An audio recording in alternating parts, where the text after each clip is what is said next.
This is Tim Bryce with my column titled, What's Wrong with Serving the Customer Promptly? My wife and I recently went out for dinner with another couple to the local Carrabba's Italian Grill. The food was good and the overall service was fine.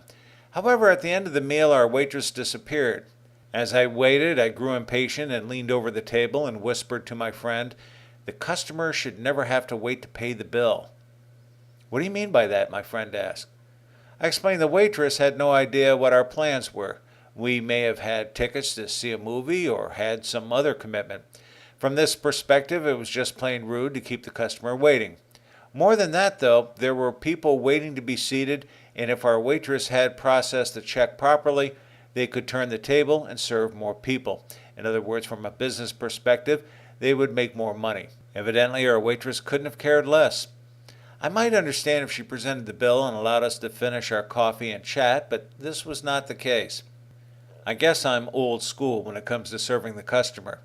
Let me give you another example. 1982 was a particularly profitable year for our company. We were flush with cash, and like a lot of other companies in our situation, wanted to spend it before the end of the year as opposed to letting the government tax us for it. At the end, we were in need of a new computer. PCs were not in vogue yet, and mainframes were cost prohibitive. Instead, we were interested in a mid-range computer that could suit both our development and administrative needs.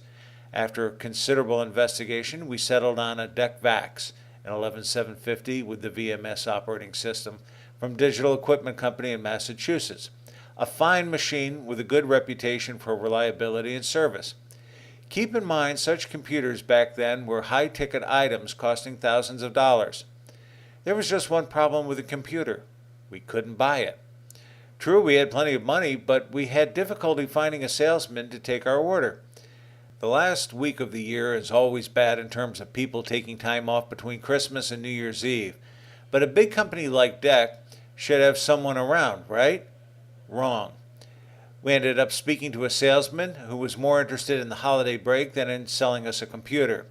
When we realized he was incompetent, we asked for another salesman.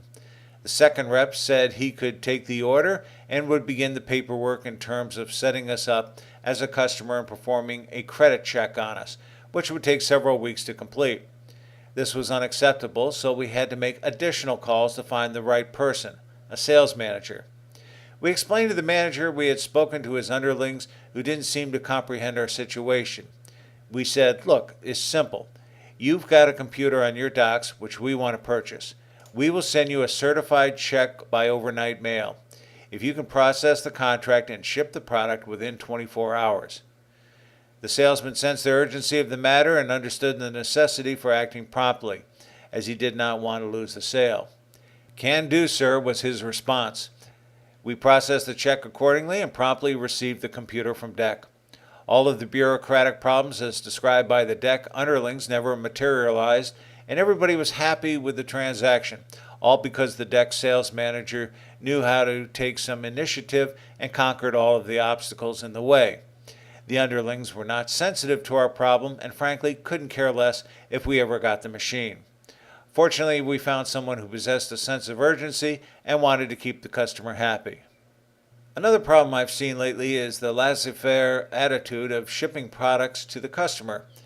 I'm of the school, if the customer orders a product, I believe he or she is entitled to receive it as soon as possible. This doesn't appear to be the case anymore. I know of a local company who sells an array of products for manufacturing companies. Recently, they had a change of management, which is now run by young managers, two of them about 30 years of age. When salesmen place orders, it now takes several weeks, if not months, to ship the product.